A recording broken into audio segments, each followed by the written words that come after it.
understood very well. So Jocelyn and Parveen are going to be talking to us more about what the gender dimensions of sexual violence are in conflicts and natural disasters tonight, so we've got our understanding of that.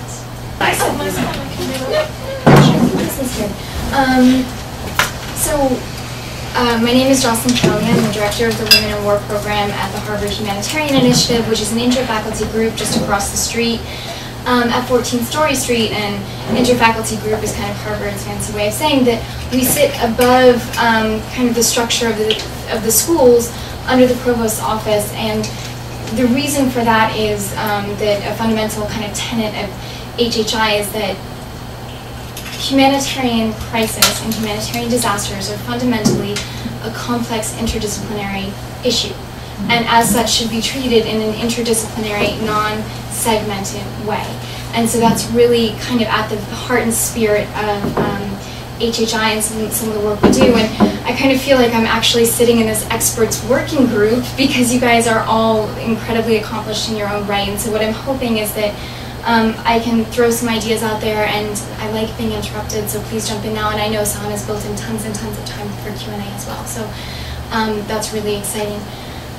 Some of the things that I'll be talking about now are the gender dimensions. I'll be addressing a little bit more of the conflict side, and I hope we'll have a wide-ranging discussion over the gender dimensions of conflict and natural disasters. Specifically, we'll be presenting some of the work that we've done in Eastern Democratic Republic of the Congo, looking at the ways that community structures and individuals have been affected by systematic and widespread sexual violence. Yeah, you know, tons and tons of definitions out there. And we gave this talk in the past, and basically I had a couple of different definitions up, and enjoyed putting up some definitions that define sexual and gender-based violence against women. And so I took that definition out for this lecture, but basically you can argue about some of the minutiae. I enjoyed the women's definition because it kind of went against everything that sexual and gender-based violence is supposed to be about, right? It's supposed to be about gender dimensions of women and men and violence. But this is the UN High Commission for Refugees definition. As we know, women, girls, men, and boys can all be victims and survivors of gender-based violence, but much of the predominance of the burden of that tends to fall on women, and certainly in DRC that's what we've seen.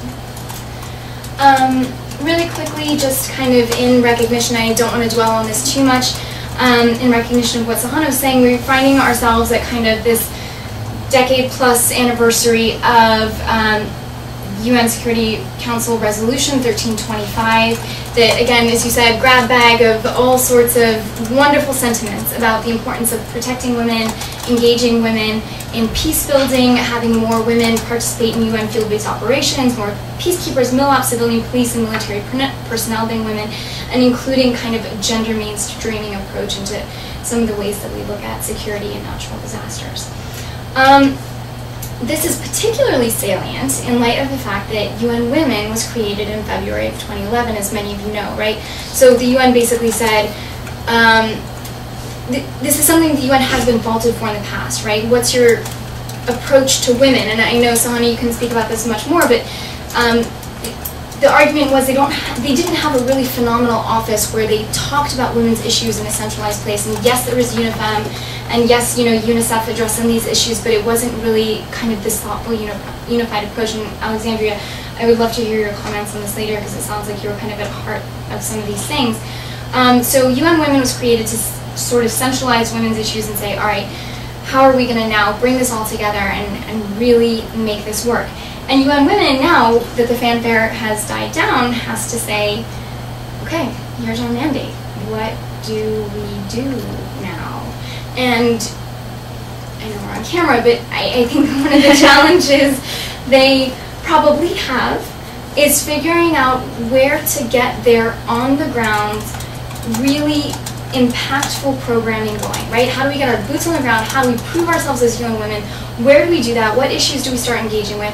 And what will our identity be moving forward into this kind of new decade after 1325? And I know that there are some people out there who would argue that these beautiful sentiments haven't gone very far, and that burden or that challenge is now resting on the collective head of the folks in Cameroon. 1820, I'm sure it's a resolution that we're all very familiar with, is relatively new, 2008. Made it a pretty incredible statement that some of us think is logical and makes a ton of sense to us, and we can't believe someone had to write this down, but it's actually a huge deal. Someone did write this down, the Security Council voted on, and what they voted on was to say that, as it turns out, sexual and gender-based violence, when it is perpetrated on a wide scale and is widespread, is a security issue. So everyone here knew that, probably, but my favorite thing about things like this is that what you're doing is codifying common sense, right? Everybody knew it, but no one would admit it. And this is actually an incredible thing now to point to start pressuring states and say, you admitted it was a security issue, let's move that forward. And this was a huge seismic shift in the way that we can start talking about gender issues. So it takes it out of the relegated realm of, oh, that's, you know, a little issue for UNIFEM of vulnerable populations and what have you, and, you know, we should have latrines with better lighting. This makes it a security issue, right? So this means that nation states can talk about the impact of sexual violence in conflict. And also, spoilers can't use the excuse that sexual violence is just inevitable. Sexual violence against raping women or girls is inevitable, or it's that's a social or cultural issue, so we're not going to deal with that. This really makes a human right issue a security issue, which is exactly the as you said, like, makes it so significant. Yeah. Absolutely. And so a professor I'm sure you all know and love, Elizabeth Wood at Yale, has done a lot of phenomenal work kind of proving that sexual violence is not inevitable in war, right? Because there's always this boys will be boys approach, there's nothing you can do about it, so let's all throw up our hands and wait for the smoke to clear, and then we'll figure out what happened. So Elizabeth Wood very convincingly at Yale, through case studies and other innovative work, has said, actually, it doesn't happen in every context, and it doesn't happen in every conflict, and there's ways to prove that it can be actively suppressed when it starts to emerge. And taking that all together, that means when it happens, people can be blamed for it, and people should stand up and do something about it. And as Sahana said, you know, sexual violence is war crime, crime against humanity, act of genocide. So this is a big deal. There's a lot of accountability built into that language, theoretical accountability.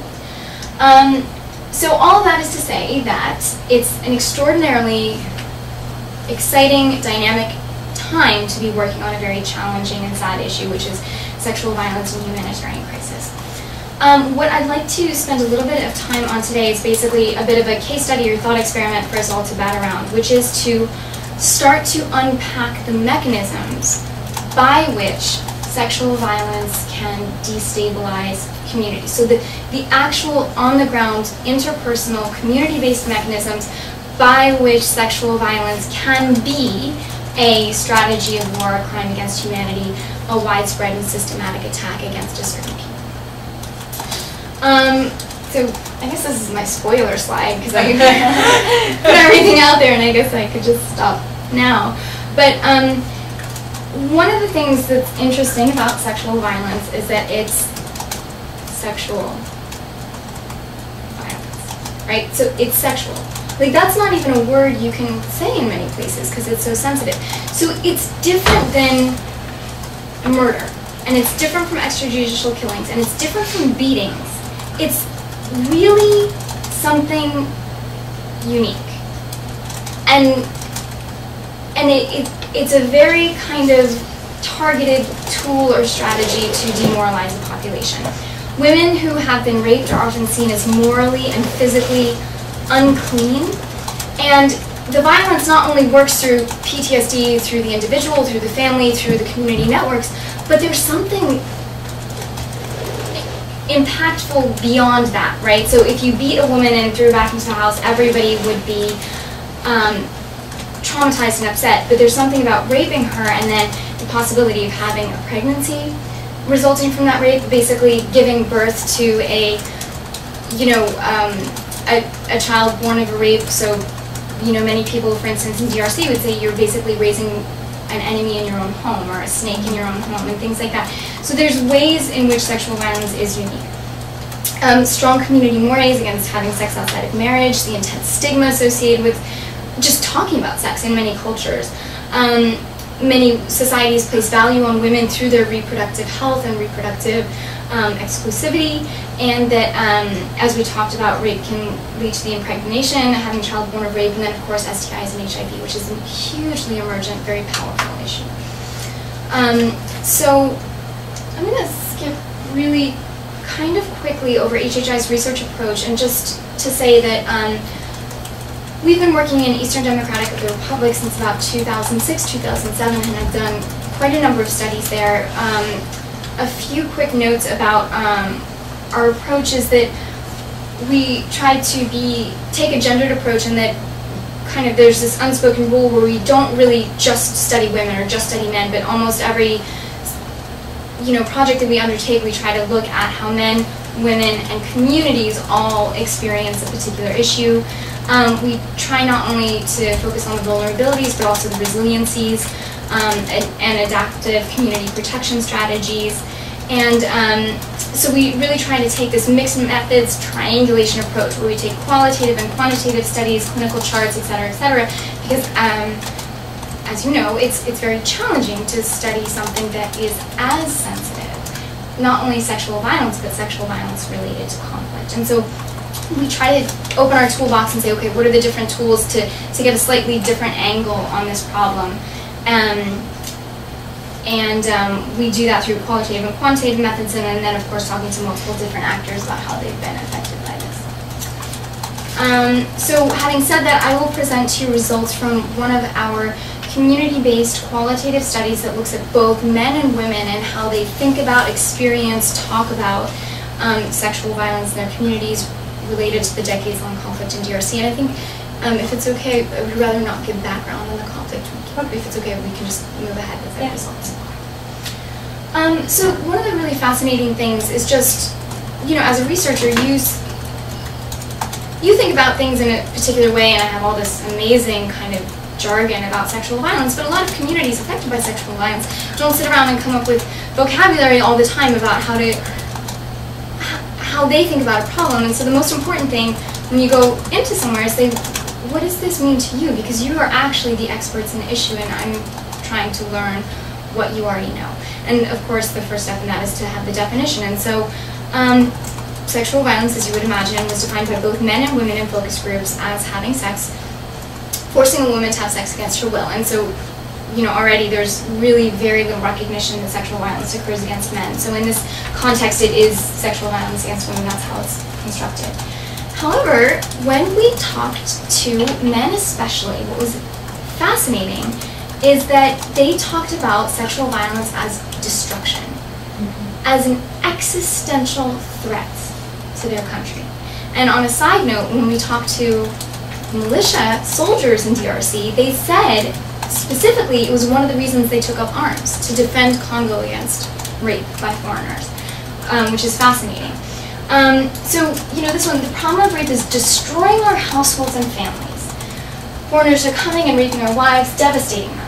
That's why we say those people are ruining our communities, right? This isn't about one man raping one woman. This is bigger, right? This is kind of crimes against humanity language. You can already see it emerging. Certainly, sexual violence changed the perceived value of women, both as daughters, as wives, as prospective wives. So over and over again, this kind of clarion cry that if you were raped, you could no longer be married. No one would want you as a wife. And so here's a young woman survivor talking about it very eloquently. If your girl has been raped, your parents will start mistreating you.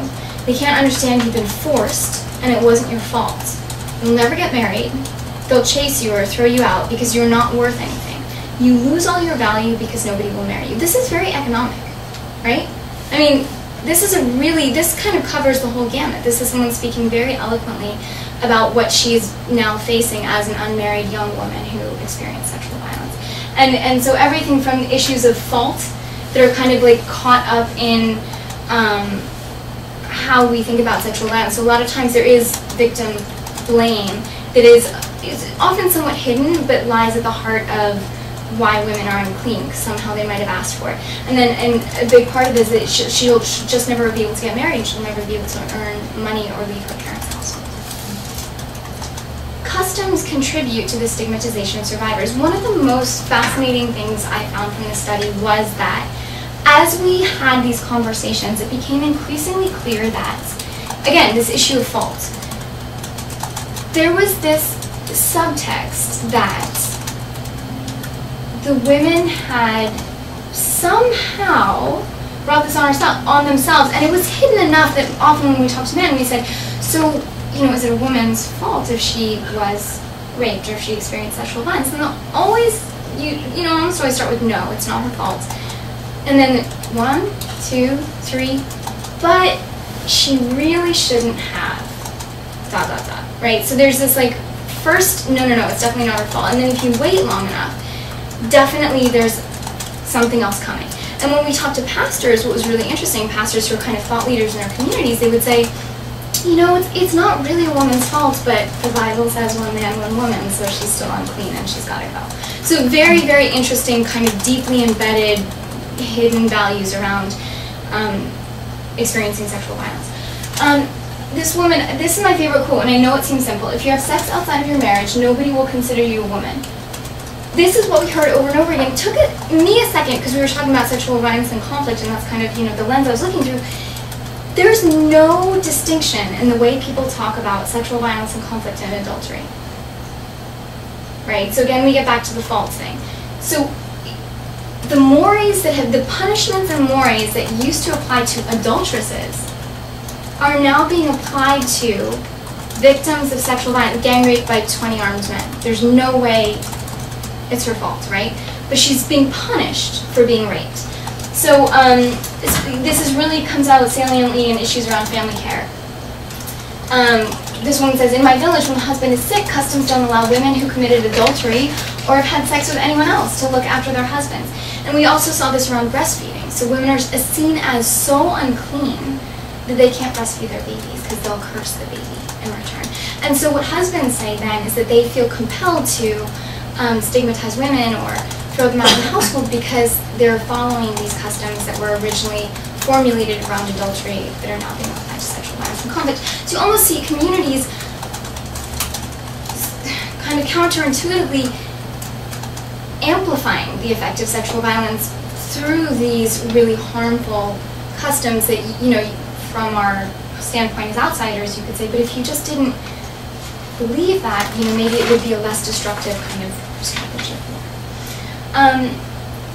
Manifold intersections between sexual violence and economics. We saw the quote earlier about the women losing their value, but also, I'll just give you a second to read this because I won't keep it out loud.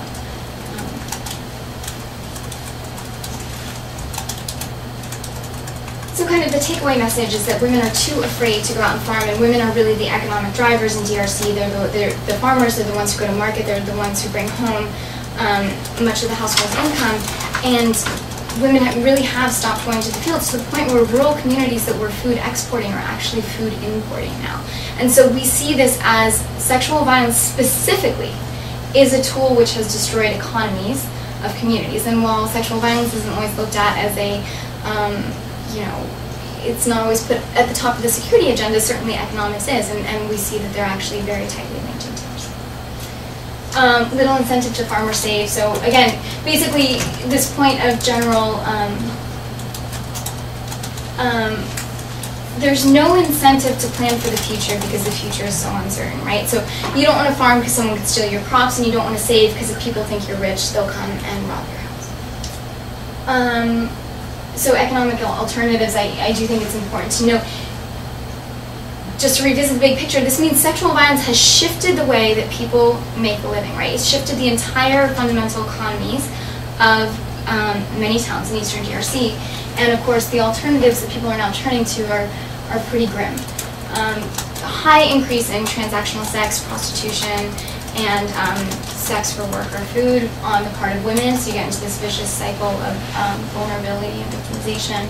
And men say that they are turning to the most successful economic model that they witness, which of course is banditry. It's taking what you want, amassing weapons or sticks or getting a string and stretching it across the road, creating a roadblock, and that is the successful economic model for men to earn money in DRC. The effects of sexual violence on culture,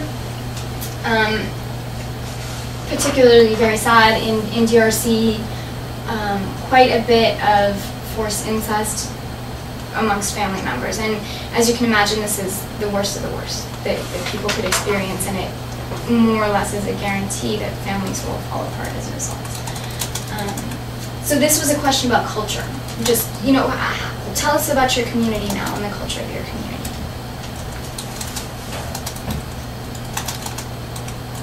And what came up when we talked about culture was forced incest and how that has completely kind of destabilized family cohesion.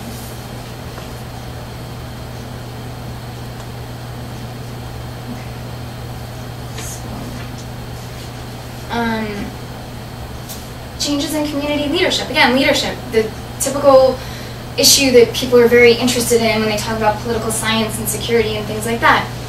Definitely linked to sexual violence and instability more generally. So currently in DRC, community leadership is seen as absent or ineffective.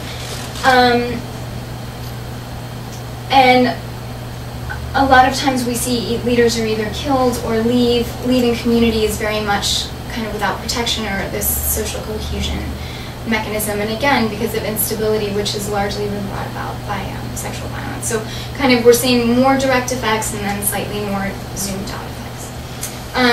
One of the things I guess I should have prefaced by was that these questions, the data that I've just presented, came out of discussions that were actually much more broad and did not bring up sexual violence from us, right? So what we came into communities asking was, how have your lives changed as a result of the war?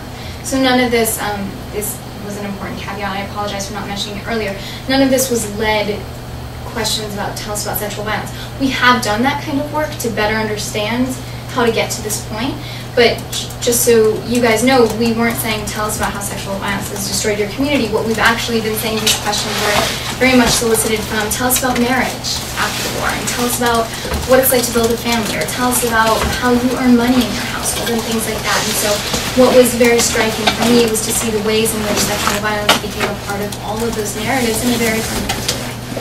And yeah, so I think I've gone on for too long. So those are just, I think those are some of the mechanisms that we saw in a particular case, the ways in which sexual violence acted to become a destabilizer of communities. And then maybe in the discussion time, one thing I'd like to do perhaps is unpack the concept of strategy or tool of war, because it's actually quite a mushy, dangerous concept that I think we could talk about a bit more, especially in DRC, because it's a phrase that is just tossed around with abandon, and I happen to have strong opinions about the way that we should think more critically about it. So thank you.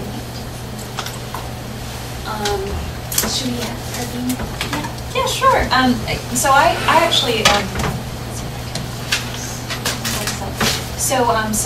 name is Parveen Parmar. For those of you who just walked in, I'm one of the affiliated faculty at the Humanitarian Initiative. I'm also an emergency physician by training. I work at Brigham and Women's Hospital, and I'm the associate director of the International Emergency Medicine Fellowship there. So what I'm going to be talking about today is some research that I did in 2009 and 2010 in Eastern Cameroon. Specifically, I was looking at sexual violence among refugees from the Central African Republic that fled across the border into Eastern Cameroon. Definitely, just like what Jocelyn, feel free to interrupt me anytime. A lot of the same issues are going to come up. The studies that we did were done differently. This is primarily a quantitative study. We did have a qualitative component as well. So you'll see a lot of statistics and things to talk about the situation as well. So I will briefly talk about Cameroon and Central African Republic because I think it's a conflict and it's an area that people kind of know relatively little about. So I was actually in this, yeah, it worked. So I was right here in Jahong, and it's a district kind of in this area. There's about 60,000 people there, about a third of them are refugees. And then there's of course the host population. The refugees came mainly from this area here, the northwestern part of Central African Republic. It's an area that's been embroiled in conflict of one form or another for the better part of the last decade, actually probably more than that. The most significant conflict, sort of recent conflict, began in 2003 when the current president, Ozize, overthrew the last president, Patase. And as a result, there were a lot of sort of soldiers and rebels in this region that were kind of left without their leader, and as a result started a rebellion. So there's a general just kind of lack of security in this region, a lot of different players, really complicated conflict. And also into this sort of relative lack of security, a lot of bandits that just found a way to take advantage of the situation, or probably for a lot of the same reasons that Jocelyn mentioned. That was the only viable economic opportunity for them. So basically, what happened was that about 80,000 refugees from the Central African Republic fled across to Cameroon. And largely Bororo, M-B-O-R-O-R-O, I'm spelling that right, refugees who are kind of tend to be wealthy pastoralists were attacked for their possessions, and the attacks consisted of stealing. There were kidnappings, just rampant, so they kidnap a family member and demand quite a bit of money from these people, and often people would pay the money to find that their family members were already killed, and then rape as well, definitely rape against women in the area as well. So, okay, I'm clicking this the wrong thing, okay. So just a little bit of background as to how I got involved. So the International Medical Corps, which you're probably all familiar with, is an international humanitarian organization. They were the only NGO to go into this region, and they started providing mobile medical clinics to the refugees. And the refugees didn't come across and settle in encampments. They actually integrated into the community. So they started with just a medical intervention, and what they noted was that there were a lot of cases of sexual violence, a lot of women coming forward saying that they've been raped. So they developed a GBV program, a very basic one, some psychological support, which honestly was a couple of sessions of counseling, that's really all they could do, and then some medical support when they could, post-exposure prophylaxis if they met criteria for that. So what IMC asked us to do at HHI was to come in and try and understand quantitatively what the situation was. How prevalent is sexual violence in this area? And what are the other sort of factors associated with it? So we went in June of 2009 to get our baseline data, and we went back in March of 2010 to get our sort of data after a period of time after this intervention had been going. And we did two components. So we did focus groups and key informant interviews. The focus groups were refugee men, refugee women, boys and girls that were refugees, also the counterparts in the host population. We met with religious leaders, community leaders, just trying to get the context. We then also did a two-stage cluster survey, which is basically, it's a way of getting a representative sample of a sort of difficult to navigate area to basically understand sort of how common, how prevalent sexual violence is. But we also studied things, we also asked about things such as health, demographics, income, education, fuel, water, shelter, food security, and some general human security questions as well. I won't be going through all of the data, there's an absolute ton, so if afterwards you guys are interested in other parts of it, let me know. So this is just a selection of the quotes from the qualitative study. I can read out a couple of them, or maybe I'll just let you guys read them actually, that's probably easier. Take a minute.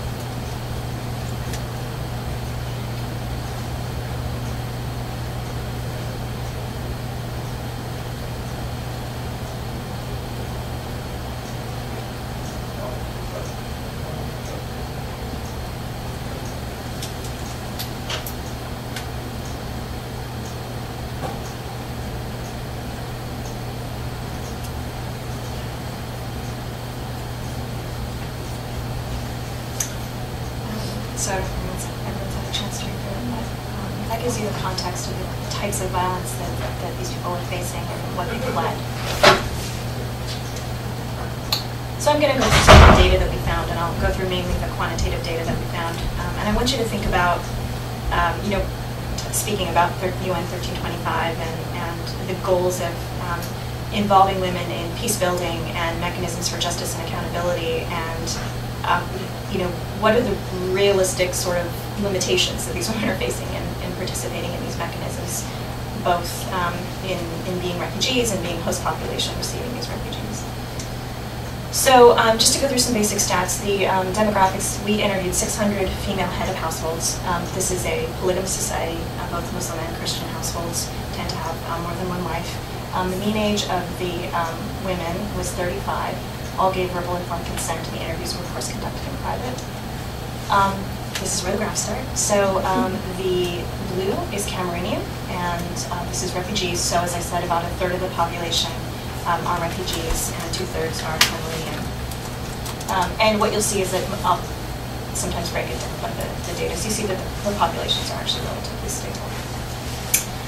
One of the interesting things about this population is that the tribes are very similar. So it's part of the reason why the population has been absorbed very well in eastern Cameroon. So the predominant tribes are the Bororo, which are largely Muslim tribes, pastoralist, relatively, perceived at least as relatively wealthy. And so a large percentage of refugees are Bororo, but you do see in Bororo in the host population as well. The Baya are a larger percentage of the host population. They tend to be predominantly Christian. They are Muslim as well. But these are communities that have been intermarrying and coexisting for years. There was actually a subset of women that we interviewed that said, I'm not a refugee, I'm from CAR, but I came here to get married and have a family. So religion, as I said, both Muslim and refugee, and you can see that there are more Muslims in the refugees than in the Cameroon population. And really no reports of tension over religion, which I thought was really interesting. So we'll just start to talk about the women a little bit. So we asked every female head of household what her sort of highest level of education was. And as not surprisingly, as you can see, the rates of education in this population are extremely low. So for Cameroonians, 25% of women have had some primary education, some secondary is a very, very small percentage. Finished primary is about 6%, but 66% of Cameroonians have never gone to school. And for the people from the Central African Republic, it's over 90%.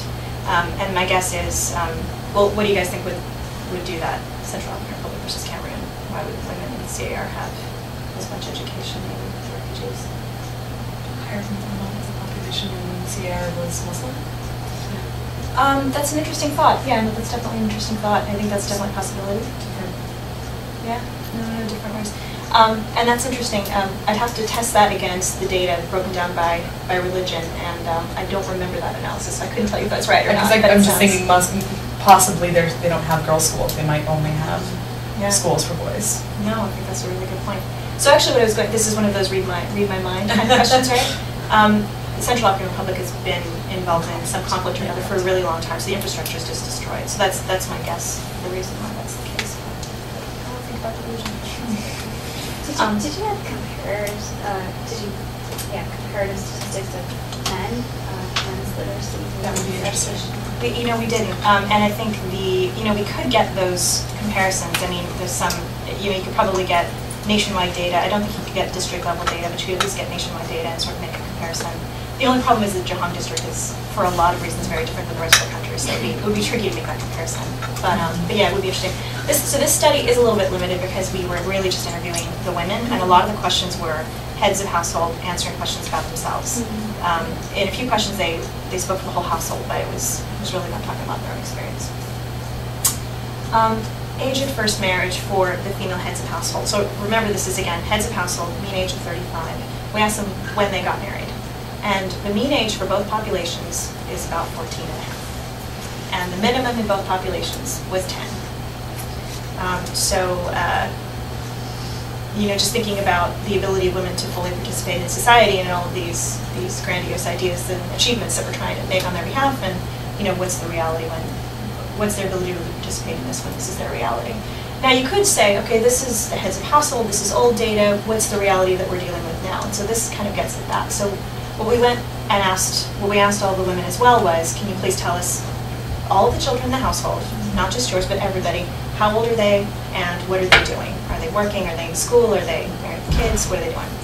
So the red dots are the girls and the blue dots are the boys. And what does everybody notice here? Much higher school.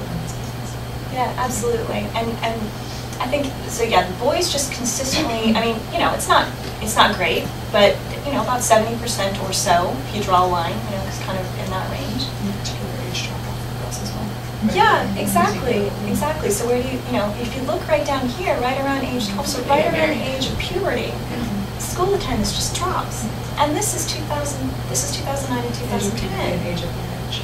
Exactly, and that's exactly what's happening. Exactly what's happening is that women are not, girls are being married off, and from qualitative groups we hear over and over again, you've got to get the girls married off as soon as they hit puberty because they're going to go to school and they're going to get pregnant. Sort of myths like that. So it's this, women are still not being encouraged to go to school, so problem is not being solved.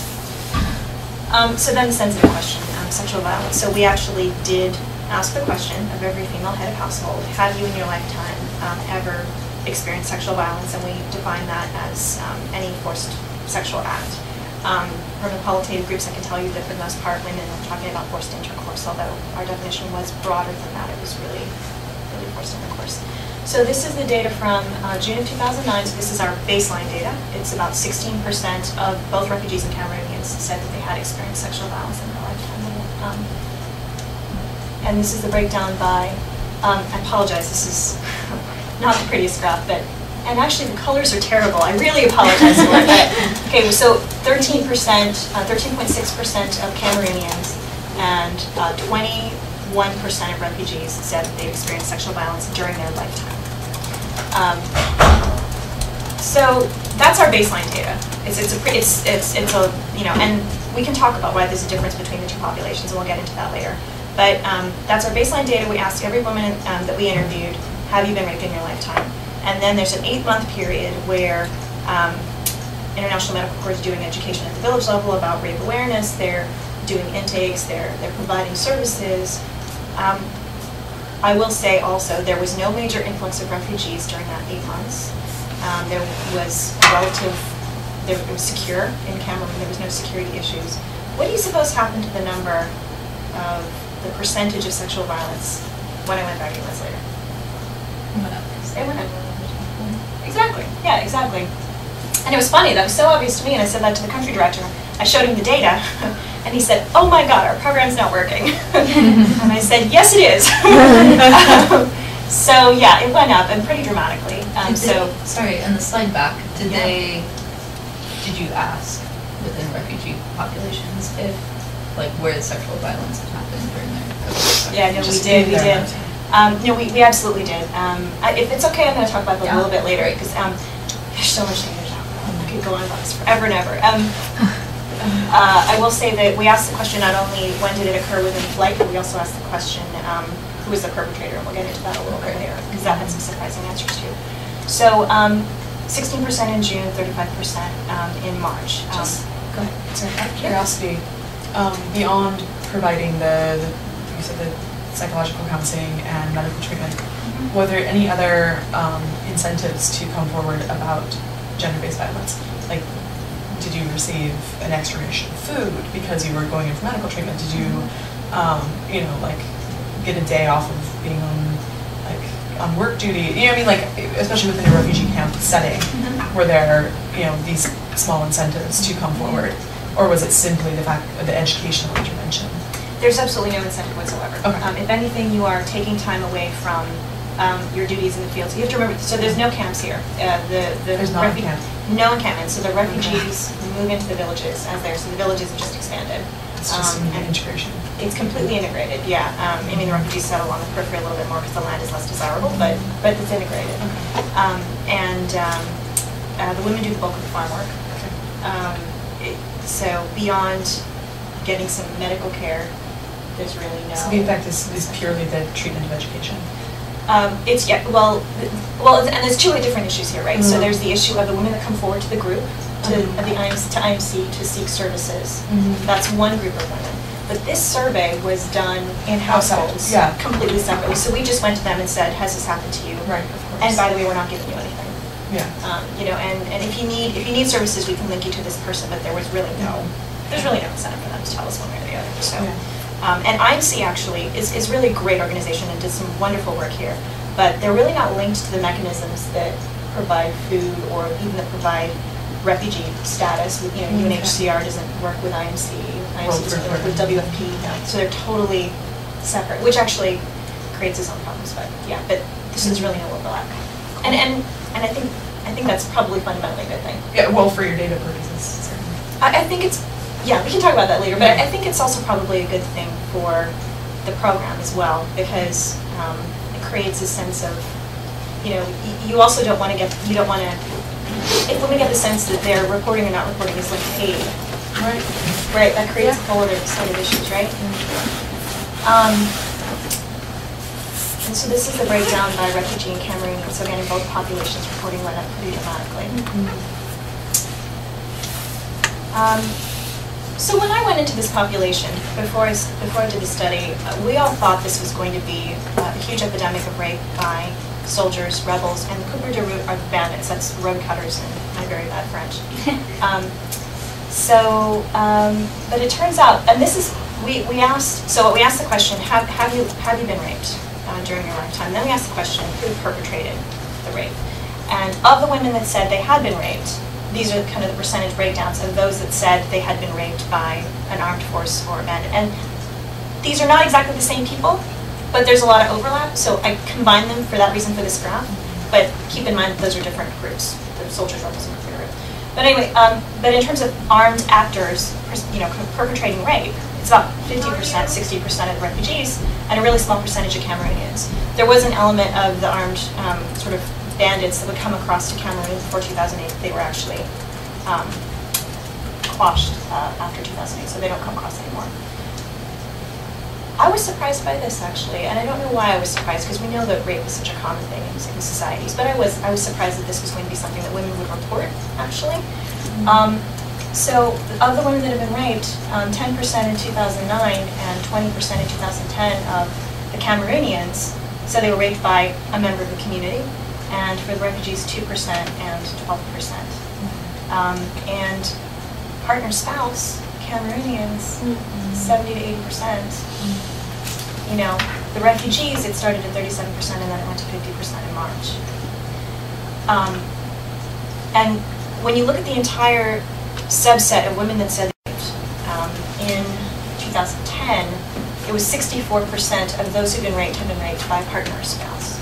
And if you, because this is a representative sample, when I extend that out to the whole community, that means 22% of every woman, more than 1 out of every 5 women in this community, has been raped by their husbands. And this gets back to sort of the issue that Jocelyn was talking about this sort of construct around sex and marriage and adultery and all these things. I mean, we had such an issue with our surveyors because we would get asked every day, if a husband rapes his wife, is that rape? And it came up over and over and over again. And, you know, well, it's normal for women to be raped on their marriage night. You think about a 10-year-old getting married to a 30-year-old, you know, and that's still happening in this community. It's amazing that they would report it as rape. That's pretty astounding, right? I mean, it must have been a very well-worded question because a lot of times people don't even think of that as a forced sexual act. Yeah, you're absolutely right. It was something, and in Cameroon, there's no legal, marital rape doesn't exist as a legal construct, and that's not unusual for places that we work in. So this is a picture of a Women's Day march. We actually conducted the survey in a town along the border of Cameroon and Central African Republic on March 8th of 2010. So this is a picture of that. So getting back to that, did you, since it wasn't a local construct, did you give a definition and then say, does that happen within the context? We don't have to dwell on it, I can talk to you later, but I'm curious because I don't think people are just going to say, I was raped by my husband. Because it's not something that they would think of as rape. And no, well, what we did was we said any forced sexual act, any time you've been forced to have sex and you did, against your will, that's rape. And that was the definition that was stated. And during the training, it came up, well, what if it's the husband and the husband forcing the file? And we said, well, according to international definitions of rape is rape. And so that's how we taught our surveyors. And it brings up so many interesting ethical issues, uncovering violence and making women aware of the violence that maybe they didn't know about, and how do you deal with those issues. And I mean, that's complicated in itself, but that's how we did it. And yeah. So it's so amazing because in DRC, if you frame a question, because that's the way we frame our questions, and people still never report husbands. I think partly because that has been eclipsed. Like now, rape means conflict, rape, and so none of that comes out in the surveys usually, which is fascinating. And I think this is now uncovered. Yeah, and that's a really good point, Jocelyn, because that's something I was going to bring up here. Because I think that's what's happening here with this slide. I think that the issue is, so that, the refugees, if you look at refugees, they have this, like, half the rate of partner-spouse rape. And I don't think it's that half as many are being raped by their partner-spouses. I really think it's because they sort of see rape as being raped by an outsider. Right. And I think as education sort of caught up, I think women started to see it as the broader definition, and started to understand that it's a bigger problem. Yeah, so it's interesting. It's really interesting. But it's an interesting thing to think about when you think about populations at risk for sexual violence and war, and sort of preventive mechanisms, and engaging women in understanding. And engaging our communities, and I think understanding the consequences of sexual violence on the community as a whole. And if it's something that's really acceptable in the home, how is it something that we can sort of address? Because we ran into the same issue with our qualitative groups about people saying, well, kind of confusing adultery and rape. And if it's something that is, if violence against women is acceptable in the home, and rape's not acceptable, but maybe the women kind of deserved it anyway. And so it's like all these issues around, I can't even quite express it very eloquently right now because I'm on about 5 hours sleep. There you go. Okay, so the other thing we looked at was if, I think one of the ways you can measure impact, so it raises an issue about measuring impact of the gender-based violence program. Because your numbers are always going to go up if your program's working. So how do you tell when you're making an impact? And I think this is one of the ways you measure his attitudes, obviously, against sexual violence, or around sexual violence. So one of the gains was that women felt women would be more likely to report between the 2 periods of the survey. And it's a short time frame. 8 months is not enough time, and we fully recognize that. Go ahead. What's so interesting is you found that 10%. The 10% that were ambivalent were convinced, or one of the ways you could argue that the data looks is that 10% who didn't know migrated into the yes category. So sure, there's some women who are adamant that they're just not going to ever report, it's too shameful, it's too, for whatever reason. But you capture the women who weren't sure if they would, which is fascinating. I think that's good for the program, right? Yeah, totally. No. And that's exactly what we thought too, is that it was a sign of progress. Yeah. The unfortunate thing is that when you ask the women who were raped if they reported their rape, the numbers were exactly the same. So the attitude around it is changing, but when it comes to actually reporting it, unfortunately, that step hasn't been made. And I think a lot of this comes down to the consequences of reporting. So, like a lot of places that are similar, when you report sexual violence, at least in this community, what happens is you report it to usually a traditional leader, community leader. If it's a member of the community, that's often one of the options is the family will be paid with a goat or livestock or something like that, or you'll be married to that person because you can't be married to anybody else. And of course, if it's a soldier or rebel, there's really no mechanism for reporting that. So that's the next step that we sort of need to deal with. Are authorities trusted in this community, or are they perpetrators of rape as well? Really good question. The authorities did not.